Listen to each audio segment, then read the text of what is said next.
Nous allons continuer notre série de React avec Formic et nous allons apprendre à manipuler notre formulaire avec Formic.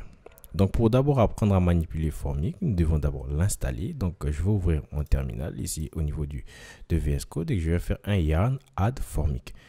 Pour ceux qui utilisent npm, il suffit de faire npm install Formic. Donc je vais faire yarn add Formic.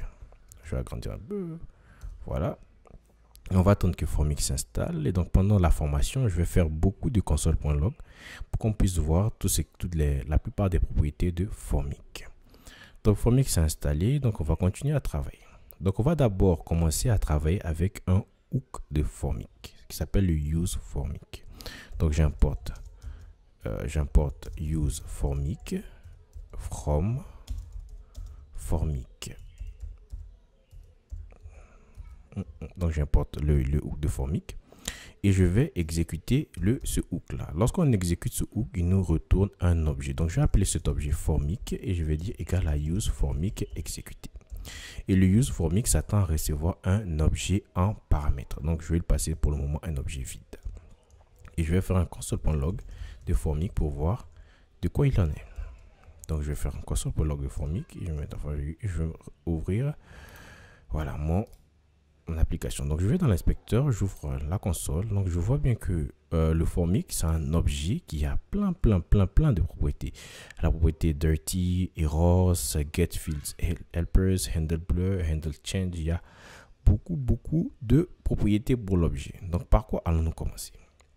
Nous allons d'abord dire à Formic, premièrement, quelles sont les valeurs initiales de notre formulaire. Donc nous allons créer un objet qu'on va appeler initial values. Et ça sera un objet vide pour le moment. Donc nous allons dire à Formic, voici les propriétés que tu dois t'attendre pour notre formulaire. Donc les propriétés initiales pour notre formulaire. Donc ça sera d'abord le name, ça sera un champ vide. Ensuite, ça sera l'email, le email, ça sera aussi un champ vide. Ah, mon clavier, ça sera un champ vide. Ça sera ensuite le phone number, qui sera un champ vide. Ça sera aussi le password, sera un champ vide et ça sera, on aura le password confirmation en camel case bien sûr. Ça sera un champ vide et on aura le GCU. Le GCU signifie General Condition of Use, ça veut dire condition générale d'utilisation en anglais. Donc ça sera à, ça c'est un booléen, par contre ça sera à false. Ça constitue les valeurs initiales du formulaire. Donc, initialement, lorsqu'on charge l'application, le formulaire aura un champ vide, on aura l'email, ça sera un champ vide, le numéro de téléphone, un champ vide, le password confirmation, le password, tout ça, ça sera vide. Donc, on va passer ça à Formic. Donc, pour dire à Formic, voici les champs initiaux, voici les valeurs initiales de notre formulaire. On doit lui passer encore un objet qui s'appelle initial values. Donc, une propriété initial values qui va être référencée par notre objet. Et comme on travaille avec de l'ESIS, donc on n'a pas obligé de mettre ça, donc j'enlève et je garde ça comme ça. Et je fais un contrôle, j'enregistre. Donc je vais mettre Formic, je vais faire un console.log de Formic.values pour voir les valeurs de Formic. Donc lorsque je reviens sur mon application, je rafraîchis. Donc je vois bien que le Formic.values a pris les valeurs initiales de notre formulaire. Donc je vois bien que le name est vide, le GCE à false, le email est vide, le password est vide, le password confirmation est vide et le phone number est vide. Donc, j'ai bien pu dire à Formic, voici donc les champs de mon formulaire. Donc, si je reviens au niveau de mon éditeur, donc c'est très bien ça. J'ai dit à Formic, ok Formic, voici les champs voici les valeurs de mon champ. Mais ce n'est pas reflété au niveau de mes champs. Donc, si par exemple, je me dis, ok, la valeur initiale du nom, ça sera John Doe, par exemple. Je dis, ok, lorsque mon formulaire s'initialise, je veux que la valeur soit John Doe. Lorsque je vais au niveau de l'application, il n'y a pas John Doe ici. Donc, vu que j'ai fait ça, ce que je dois maintenant dire, c'est au formulaire de prendre la valeur que Formic nous donne. Donc, on va venir au niveau de chaque input et on va dire, pour toi, la value, ça sera Formic.values.name.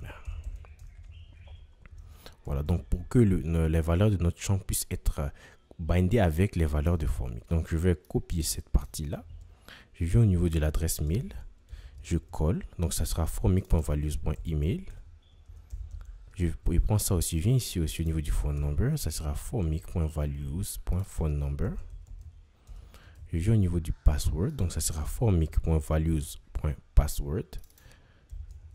Je viens au niveau de la confirmation du mot de passe, ça sera ici formic.values.password confirmation.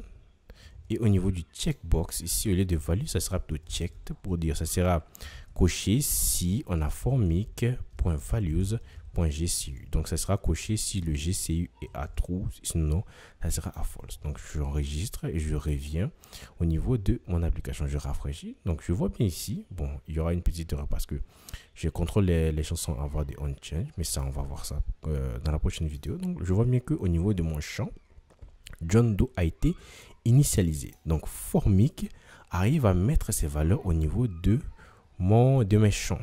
Donc lorsque par exemple je viens ici au niveau du GCU, j'ai dit ok, lorsque mon formulaire s'initialise, le GCU sera true. Et lorsque je viens ici au niveau de ma application, lorsque je recharge, lorsque je rafraîchis plutôt, je vois bien que ça a été coché.